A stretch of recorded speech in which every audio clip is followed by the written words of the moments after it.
So hello guys, welcome back to my YouTube channel PCM 24/7 study point. ठीक है, तो चल रहा है आपका जियोग्राफी लेक्चर नंबर है 3।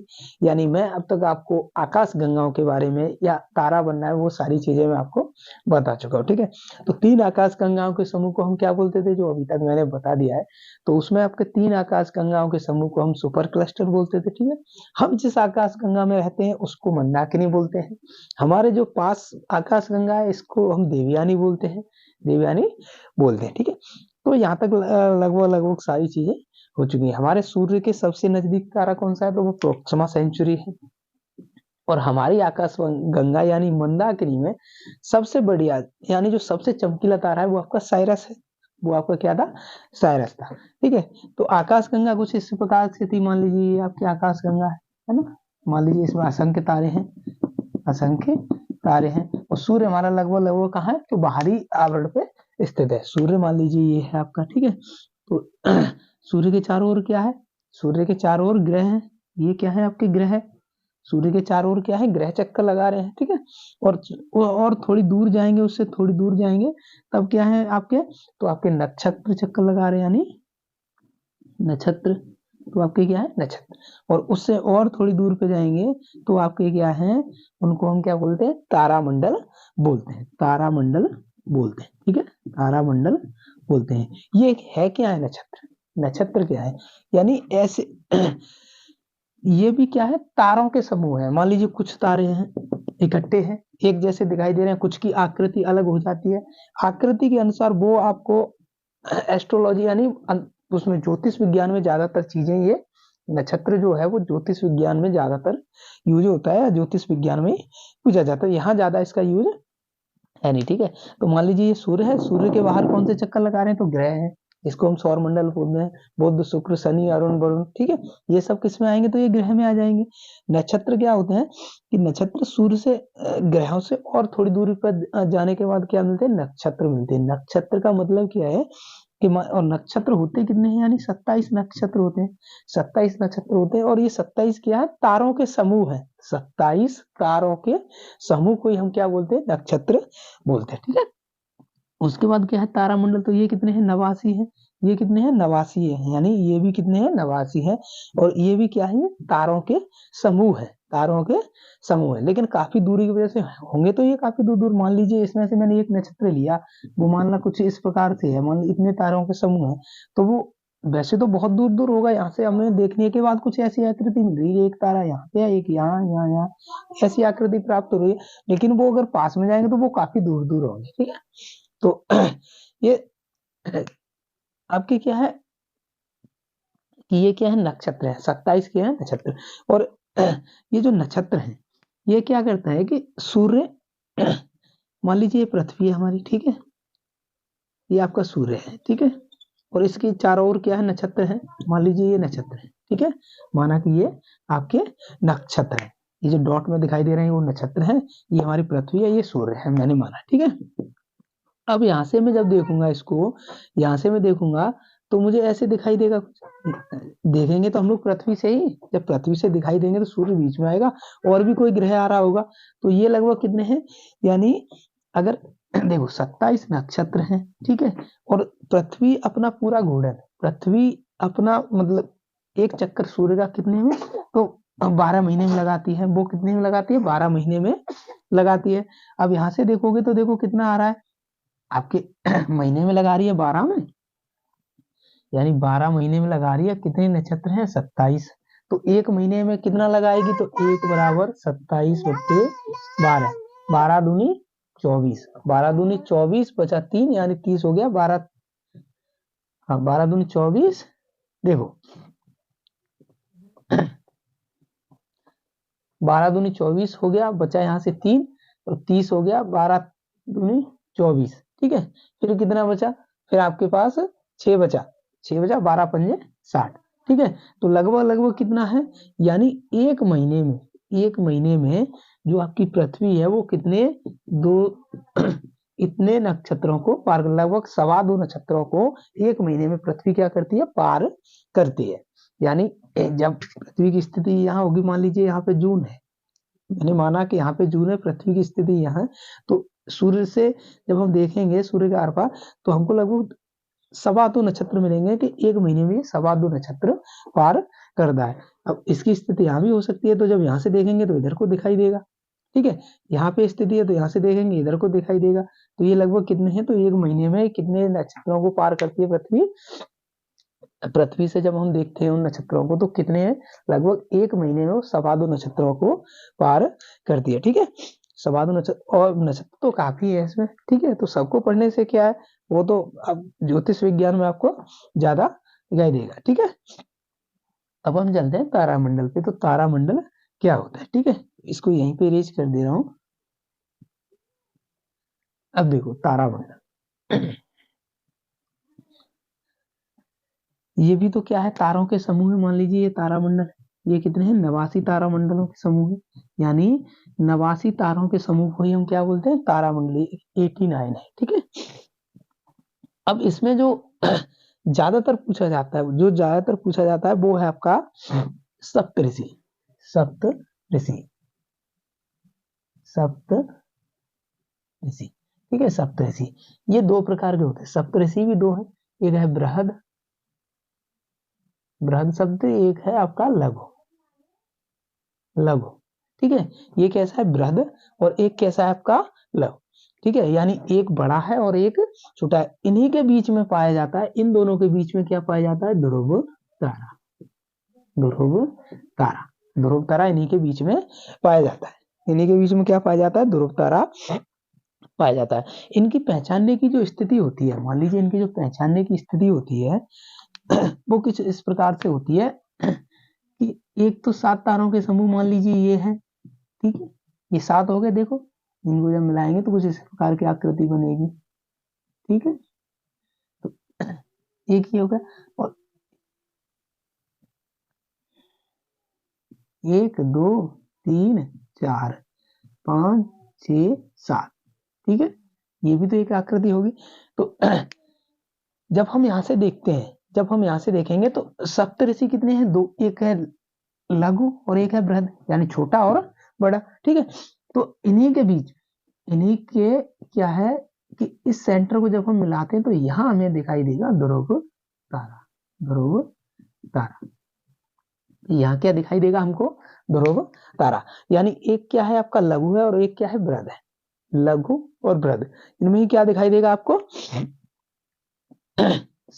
यानी ध्रुव तारा दिखाई देगा। इसको हम उर्सा माइनर भी बोलते हैं, उर्सा माइनर, ठीक है, माइनर। और ये क्या है, उर्सा मेजर। इसको क्या बोलते हैं हम, उर्सा माइनर ऊपर वाले छोटे वाले को, नीचे को क्या बोलते हैं, उर्सा मेजर। तो उर्सा मेजर के कहाँ पे है, अगर ये पूछा जाए कि उर्सा मेजर के किधर को ध्रुव, जो ध्रुव तारा है वो उर्सा मेजर के क्या है, जिधर उसका बड़ा पॉइंट होता है उधर ही वो क्या है, यानी उसके मुंह की तरफ क्या है, मुंह से ऊपर की तरफ ध्रुव तारा है। और उर्सा माइनर के क्या है, पूंछ की तरफ ध्रुव तारा तो दिखाई देगा। जब हम यहाँ से देखते हैं, पृथ्वी से हम कोई चीज देखेंगे, जैसे मान लीजिए हम ध्रुव तारा पृथ्वी से देख रहे हैं, तो हमें पहले तो ध्रुव तारा देखने के लिए ये आकृति को देखना पड़ेगा कि उर्सा माइनर और उर्सा मेजर कहाँ बन रहा है, तभी हम इसको अंदाजा लगा सकते हैं। क्योंकि चमक तो ये भी रहा, ये भी 7 के समूह, ये भी चमक रहा है, ये सभी पॉइंटों पे चमक रहे हैं। अरे भाई यहाँ भी तो तारे हैं, ये भी तो तारे हैं, ये भी तो चमक रहे हैं। तो इसको देखने के लिए पहले हमें क्या है, इस आकृति को देखना पड़ता है कि उर्सा मेजर कहाँ बन रहा है और उर्सा माइनर कहाँ बन रहा है। तो हम जानते हैं कि उर्सा मेजर के मूंछ की तरफ ध्रुव तारा होता है, और उर्सा मेजर के क्या है, मुंह से थोड़ा ऊपर की तरफ तारा हमको वो दिखाई देगा, ठीक है, दिखाई देगा। कहाँ दिखाई देगा, तो ध्रुव तारा उर्सा माइनर के पूंछ की तरफ और उर्सा मेजर के मुंह से थोड़ी ऊपर की तरफ दिखाई देगा, ठीक है। तो सप्तऋषि तारे कितने हैं, 2 हैं, एक बृहद सप्तऋषि और एक लघु सप्तऋषि। और इन्हीं के बीच में क्या पाया जाता है, आपको ध्रुव तारा पाया जाता है। ये सदैव उत्तर में ही पाया जाता है, ये सदैव उत्तर में ही पाया जाता है। इसका रीजन क्या है, मान लीजिए ये हमारा सूर्य है, ये क्या है, सूर्य है, ठीक है, ये हमारा सूर्य है, और ये जो ऑर्बिट है, ये ऑर्बिट है, इसी ऑर्बिट में तो हमारी पृथ्वी चक्कर लगा रही है, इसी ऑर्बिट में पृथ्वी चक्कर लगा रही है। अब मान लीजिए मैंने ये वाला जो पॉइंट है ये आपका सप्तऋषि है, ये क्या है, सप्तऋषि तारा है, यहाँ पे दिखाई दे रहा है। मान लीजिए ये क्या है कि तारा मंडल में ये उत्तर की तरफ है, अगर डायरेक्शन खींचोगे तो ये उत्तर है, उत्तर, ठीक है। ये क्या है, उत्तर है। अब जब डायरेक्शन हम खींचते हैं तो ऊपर को क्या है, उत्तर है। तो यहाँ से जब देखेंगे, मान लीजिए यहाँ पे पृथ्वी है, जब हम इसको देखेंगे तो उत्तर में दिखाई दे रहा है। यहाँ पे पृथ्वी है तो भी ये उत्तर में दिखाई देगा, यहाँ पे है फिर भी उत्तर में है, यहाँ पे है फिर भी उत्तर में है। मान लीजिए मैं अगर यहाँ से बोलता हूँ कि ये आपकी क्या है, पृथ्वी है, ठीक है। मान लो यहाँ पे भी आएगी, एक समय यहाँ पे भी आएगी और एक समय यहाँ पे ये भी आएगी, ठीक है। यानी ये भी तो कोई परिक्रमा कर रही है सूर्य की, ठीक है। परिक्रमा किसकी कर रही है, सूर्य की। और ये क्या है, आपका सन है, यानी सूर्य है, ठीक है। और मान लीजिए यहाँ पे क्या है, आपका बृहद सप्तऋषि है। यहाँ पे क्या है, सप्तऋषि तारा, या बोलूं तो ध्रुव तारा, ध्रुव तारा लिख दे रहा हूँ, ठीक है। ध्रुव तारा आपका यहाँ पे है, ध्रुव तारा आपका कहाँ पे है, तो उत्तर की तरफ है, ध्रुव तारा, ध्रुव तारा। तो ध्रुव तारा कहाँ है, उत्तर की तरफ। तो जब यहाँ से देखेंगे फिर भी उत्तर की तरफ दिखाई देगा, यहाँ से देखोगे फिर भी उत्तर की तरफ, यानी किसी भी पॉइंट से उसको देखोगे तो वो हमें उत्तर की ही तरफ दिखाई देगा, क्योंकि ये घूर्णन कर रही है, ऐसे करके घूर्णन कर रही है।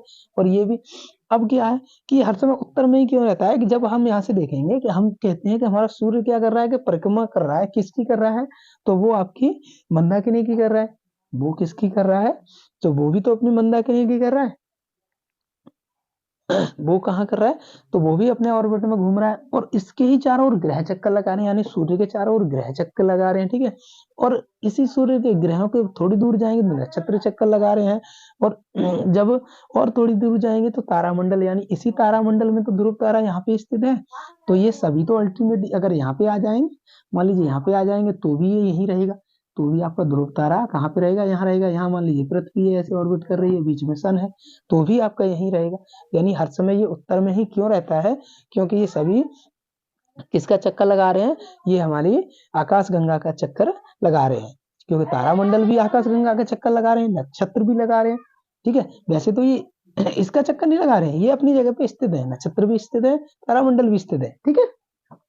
ये और इसीलिए ये हर समय कहाँ रहता है, तो उत्तर में दिखाई देता है। और ध्रुव तारे को देखने के लिए हमें क्या देखना पड़ेगा, उर्सा माइनर और उर्सा मेजर हमको देखना पड़ेगा, ठीक है। और इसी से जो आपके वायुयान या जो जलयान होते हैं वो इसी से अंदाजा लगाते हैं कि हम अभी किसी दिशा में जा रहे हैं, ठीक है। वो अगर मान लीजिए वो हमें ध्रुव तारा यहाँ दिखाई दे रहा है और यहाँ से किसी बंदे ने देखा वो इधर को जा रहा है, तो उसने देखा कि उत्तर है, तो वो सोचेगा कि मैं उत्तर से अपोजिट यानी दक्षिण दिशा में गति कर रहा हूँ, या वो इधर जा रहा है या इधर जा रहा है, ठीक है, या इधर जा रहा है। चार कंडीशन होंगी, ठीक है। इधर जा रहा होगा तो दक्षिण में जा रहा है, इधर जा रहा है तो वो ध्रुव तारा को देखेगा और सोचेगा हाँ भी मैं कहाँ जा रहा हूँ, उत्तर दिशा में जा रहा हूँ। तो इसका सबसे बड़ा जो प्रयोग है वो कहाँ पे देखने को मिलता है, ध्रुव तारा का। और ध्रुव तारा देखने के लिए हमको क्या चीज देखनी पड़ेगी, उर्सा माइनर और उर्सा मेजर, ठीक है। तो सप्तऋषि कितने हैं, दो, उर्सा माइनर और उर्सा मेजर। सप्तऋषि कितने हैं, दो, उर्सा माइनर और उर्सा मेजर, ठीक है। सप्तऋषि कितने हैं, उर्सा माइनर और उर्सा मेजर। इन्हीं के बीच में हमको ध्रुव तारा दिखाई देता है। तो उर्सा माइनर के पूंछ की तरफ और उर्सा मेजर के मुंह की तरफ हमको ध्रुव तारा दिखाई देता है। और हर समय ये उत्तर में ही क्यों स्थित है, क्योंकि ये भी किसका चक्कर लगा रहा है, ये भी आकाश गंगा का चक्कर लगा रहे हैं। यानी तारामंडल के जो समूह है 89, उन्हीं में से एक तो है ये सप्तऋषि, इन्हीं में से एक है सप्तऋषि, ठीक है, उन्हीं में से तो एक है। तो ये हर उत्तर में है, यानी सूर्य के कहाँ पे है, उत्तर में है, और सूर्य के चक्कर लगा रही है पृथ्वी। तो यहाँ से जब हम पृथ्वी से देखते हैं तो हमको ये कहाँ, ऊपर ही दिखाई देगा, ठीक है, ऊपर ही दिखाई देगा। तो इसका उपयोग कहाँ होता है, वायुयानों में, जलयानों में इसका उपयोग होता है, ठीक है, देखने के लिए। इसको जब हम देखते हैं तो सोचते हैं कहाँ पे हमारी गति किधर को हो रही है, ठीक है। इसके बाद आपका आता है चलो इसको इरेज कर दें। फिर हम देखते हैं, ये हमने देख लिया, ध्रुव तारा हमने देख लिया। अब हम देखते हैं, अब इसमें 89 तो बहुत हो जाएंगे, 89 को पढ़ेंगे तो बहुत हो जाएंगे, ठीक है। तो दूसरा क्या है, दूसरा हम देखते हैं, तो दूसरा हम एक और देखते हैं, तो ओरियन, यानी जिसको हम बोलते हैं हंटर तारा, ओरियन, हंटर तारा। ये शिकारी की तरह दिखाई देता है कुछ, ये क्योंकि ये भी तो इन्हीं में से है। ये 89, अभी आप कहाँ पढ़ रहे हैं, तारामंडल पढ़ रहे हैं, तारामंडल, ठीक है, तारामंडल। तो ये कैसा है, ये ओरियन यानी हंटर यानी शिकारी की तरह दिखाई देता है दूर से देखने पर, यानी पृथ्वी से देखने पर। तो ये कैसा दिखाई देता है हमें, शिकारी की तरफ दिखाई देता है, शिकारी की तरह दिखाई दे रहा है, इसीलिए हम इसको क्या बोलते हैं, हंटर तारा या ओरियन तारा बोलते हैं। ओरियन, हंटर तारा, हंटर तारा। इसकी जो आकृति है, इसकी जो आकृति है कुछ इस प्रकार की है, ठीक है। अब इसकी कुछ इस प्रकार की आकृति है कि देखो, इसको जब हम सभी को मिलाएंगे, इसको जब हम सभी को मिलाते हैं तो हमें कुछ इस प्रकार की आकृति मिलती है। मान लीजिए एक यहाँ पे है, एक यहाँ पे है, एक यहाँ पे है, इस प्रकार की आकृति हमें प्राप्त होती है। तो इसको क्या बोलते हैं हम, हंटर तारा बोलते हैं। कैसे, एक शिकारी की तरफ लग रहा है, शिकारी की तरह लग रहा है, तो इसको क्या बोलेंगे हम, हंटर तारा बोलते हैं। इसको क्या बोलते हैं हम, हंटर तारा बोलते हैं। और इसके पॉइंटों पे क्या है, मान लीजिए ये तो कुछ इस प्रकार से है ना, इसको मैंने मिला दिया है, जब इसको मिलाया तो ये कैसा लग रहा है हमें, एक शिकारी की तरह लगता है, ठीक है, एक शिकारी की तरह लगता है। इस प्रकार से तारों के समूह दिखाई देते हैं। तो हम यहाँ से क्या है, एक आकृति अपने मन में इमेज बनाते हैं कि इसको यहाँ पे मिला दीजिए, इसको ऐसे मिलाओ, इनको ऐसे मिला दीजिए, तो हमें क्या है, एक शिकारी की तरह ये दिखाई देता है। इसीलिए इसको क्या बोलते हैं, हंटर तारा या ओरियन बोलते हैं। हिंदी में हंटर तारा बोलेंगे और इंग्लिश में हम इसको ओरियन बोलते हैं। अब क्या आपसे ये पूछा जाएगा कि इसके कितने तारे हैं, ये तो नहीं पूछा जाएगा, इसमें कितने तारे हैं, किस दिशा में है। तो इसके नजदीक, हंटर तारे के नजदीक, याद होगा जब मैंने अभी आकाश गंगा आपको ये बताए थे, आपको तो देखो यहाँ पे मैंने आपको बताया था कि हमारे मंदाकिनी है, उसमें सबसे चमकीला कौन सा ग्रह है, सबसे चमकीला तारा कौन सा है, तो वो साइरस था।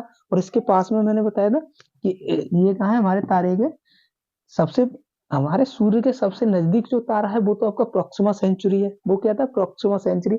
और हमारी आकाश गंगा में सबसे चमकीला तारा है तो वो कौन सा है, साइरस। तो हंटर ओरियन जो तारा है यानी हंटर तारा है, उसके ही पास में क्या है, हंटर साइरस तारा पाया जाता है। और साइरस, साइरस, साइरस तारा। तो क्वेश्चन कभी कभी ऐसे आता है कि हंटर तारे के पास निम्नलिखित में कौन सा तारा पाया जाता है, तो वो कौन सा पाया जाता है, यानी साइरस। और साइरस कैसा है, हमारी जो आकाश गंगा है, हमारी जो मिल्की वो है, उसमें क्या है, सबसे चमकीला तारा है, कौन सा है, तो साइरस है। सबसे चमकीला कौन सा है, साइरस है। और ये किसके पास है, तो ये हंटर तारे के पास है, यानी ओरियन हंटर तारे के पास है, ठीक है, किसके पास है, तो हंटर तारे के पास है, ओरियन, ठीक है। और ये हंटर कैसे दिखाई देता है कि हम कैसे पहचान सकते हैं, तो इसके तारों का जो समूह है उसकी एक आकृति बनाएंगे, उसकी एक इमेज बनाते हैं। उन दोनों तारों को, या जितने भी तारे दिए हैं उसमें, उन दोनों को इकट्ठा करने के बाद उन तारों को क्या है, एक रेखा जब बनाते हैं तो वो हमें कैसा, शिकारी की तरह दिखाई देता है, इसलिए उसे बोलते हैं हंटर तारा। और उसके पास में कौन सा तारा है, तो वो आपका साइरस यानी सबसे चमकीला तारा, ठीक है। उसके बाद आपका एक और है हाइड्रा। हाइड्रा, हाइड्रा में क्या है, इसका कोई हाइड्रा, हाइड्रा में ज्यादा वो नहीं है, लेकिन इसमें क्या है, अधिक है, सबसे अधिक, यानी अधिक तारे। यानी जो तारामंडल है, 89 तारामंडल है, उनमें तो बहुत 89 है, वही 89 तारों के समूह है, उन्हीं को तो हम तारामंडल बोलते हैं। तो उन सब में जिसमें सबसे ज्यादा अधिक तारे हैं वो कौन सा है, आपका हाइड्रा है। तो क्वेश्चन आ सकता है कि तारामंडल में सबसे अधिक, कि सबसे अधिक तारों का समूह कौन सा है, तो वो आपका हाइड्रा है, ठीक है। कौन सा है, हाइड्रा है। सप्तऋषि कौन से, आपके दो सप्तऋषि हैं, बृहद सप्तऋषि और लघु सप्तऋषि, यानी उर्सा माइनर और उर्सा मेजर। जब हम उर्सा माइनर और उर्सा मेजर को देखेंगे तो हमको वही ध्रुव तारा दिखाई देता है, ठीक है, ध्रुव तारा दिखाई देता है।